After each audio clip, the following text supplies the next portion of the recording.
Tonight, we continue our series of interviews with candidates asking for votes in the September 1st primary. Tonight's guest running for re-election is the Suffolk County Register of Probate and former Boston City Councilor Felix D. Arroyo. Thank you very much for being with us, Felix.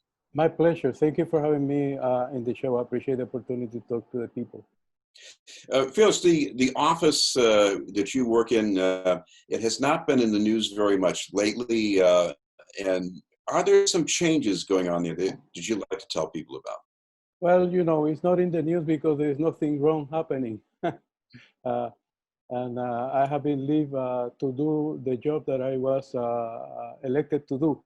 We have been able to, since I came to the office, when I began my first day, there was 20% people of color in the registry, and we serve 90% people of color in the county of Suffolk.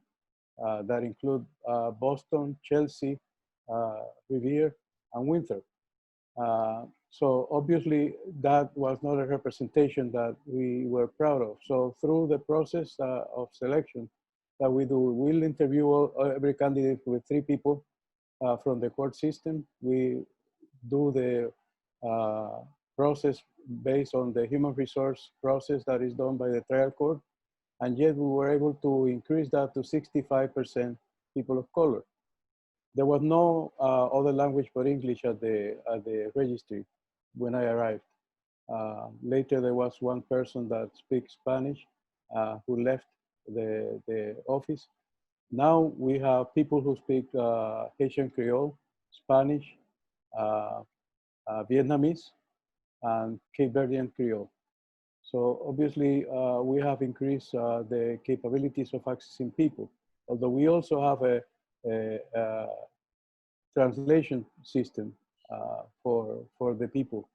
Plus, we offer lawyers for free, a Lawyer of the Day program that facilitates for people that have no lawyers to do their business. So there have been significant changes in the way we conduct business and in the process of interviews and in the process of supervision. Well, this is an office that was in some disarray when you inherited it, and there was a toxic racial environment early on, maybe starting from before you took office yourself. What have you done about that? We have established a process by which we review the performance of people. We make sure that people are kind to the public. We make sure that there is no process of rejection of people for race, color, or quality of education. So what we do with that is we call people on that issues. We deal with them directly. We work with the system of probation to check if the person is able to access the system as it should be. And we work with the people in disciplinary process if needed. In order to do a disciplinary process, we have established a process that don't discriminate anybody. So what we do is, first, we call the attention of the person if the person is doing something wrong. If it is being unkind to the public, that shouldn't be. A public servant should be kind to anybody who attend to look for our service. People come in distress to the courts. So it's important that we listen patiently and provide the opportunity to submit the information that they have. Sometimes even the name could be listed wrong, and that is a big problem in a court system, or the address. So that we will talk to the person with a witness of the administration, and then the second time we'll give a second opportunity with a supervisor present.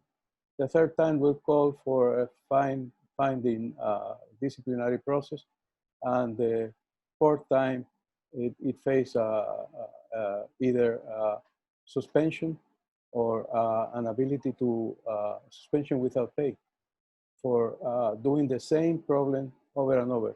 We give significant opportunities to the person to change their ways of dealing, because we're dealing with the unions and public services. Yet we have been able to eliminate people who are not performing as they should in the court system with the beneplácit of the administration and the process that we have done. We do that with the intervention of the lawyers of the trial court, so that we are fair with the people. And in the substitute of people, we'll do the same process. We have three people from the courts interviewing. We do a check of the references, and we provide a 3-month probation period for the person. If the person is unable to function adequately in the court system or learn at the pace that is needed, then we'll have to allow another person to get that opportunity. When there was a review of problems in this office, it was noted that the racial climate made it harder for you to do your job, but there was also criticism of you as an administrator and even your decision about who your top assistant was. What do you say about that? Well, you know, I think that the system was not familiar with a person of color directing a center. I'm the first Latino or person of color of any heritage to run a registry in the state of Massachusetts, and there are 14 of them. So it is significant. When I noticed that that percentage of people in the court, I did everything possible, provided the person was qualified, to increase that amount. So the first 4 appointments I did were people of color that were qualified, that were passed by the administration, that were submitted to the administration to approve, and they were approved. But many of the people that were in that registry couldn't accept that and began a boycott process.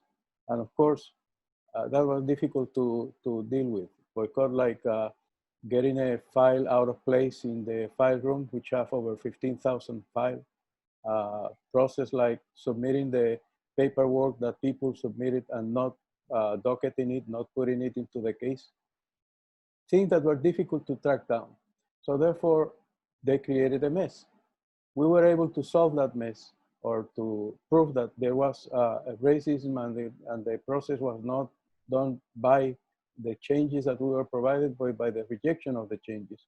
So a process of training against racism was done. This was a process of interviews that took everybody from the registry, check all my emails, 1,000 of them, check every process that we have in terms of getting people in the registry. None of them related to me or my campaign at all, just based on their qualifications. And therefore, because they couldn't find anything wrong done by me, they had to restore me to the place. Of course, I continue to try to be as objective as possible with the people that are there. So I try to evaluate people based on their performance exclusively. And that's the result of it. It's a fight. And it's a fight for justice. And it's one that I'm willing to do regardless of the sacrifice that it implies. Well, of course, part of the fight right now is you have a challenger who is a person of color, multilingual, and he also has experience as an attorney in probate law. So why would you be better than that person? First of all, I'm also multilingual, and I'm also a person of color. And I have been fighting to improve that system for 6 years with proof that we can prove it. And I will continue to do that work. We have been able to change the process so that administration, that the court is people of color. And I have management experience of several places where deal with people and their evaluation. It's not just to be a lawyer, because you cannot give legal advice at the court. You have to let the lawyers do that, because that is a potential conflict of interest. If you give legal advice to some people or to others, and it may not be the advice that they require. So being a lawyer is not an advantage. What is an advantage is being an administrator and have the experience of doing so. So I have been doing the job. I have been improving the system. I have been facilitating the increased education of the people who are at the court, and I will maintain that route if I'm reelected. Well, like a lot of people at this point, that has to be taken to another level because of the pandemic. It's more difficult now to have in-person contact. What have you been doing to overcome those barriers with this office? Well, we have electronic filing, so people can go to mass.gov and go for the probate and family court.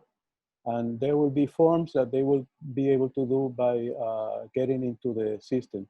We have virtual registry. That is the same thing that we're doing now, but with a case in front. So a person can go to a center or library or their home and present call us. We will give them a turn, and our administrators will deal with their case in the process of some meeting. And they will submit their documents, and the case will be submitted to the judges. The judges are willing to do the Zoom meeting as well. The hearings are done through Zoom, like it was done with people who were in jail before, because they cannot leave jail. That was done in the presence of a judge, but through a meeting on Zoom.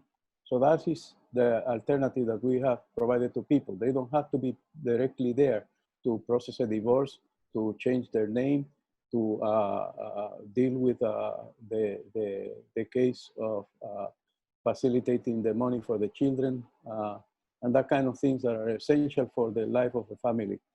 So we're still working on that. We still as well have reopened the registry and allow people to come, but with their mouth cover and with the social distance process. We have the security guards escorting them, making sure that we defend the terms. We have a barrier that allows people to be 6 feet from our employees. And every day, our employees are checked in terms of their fevers, their body temperature, when they get to the court to make sure that everything is fine. And they are provided tests, and when an employee requires a test, we allow them to stay home until they come back.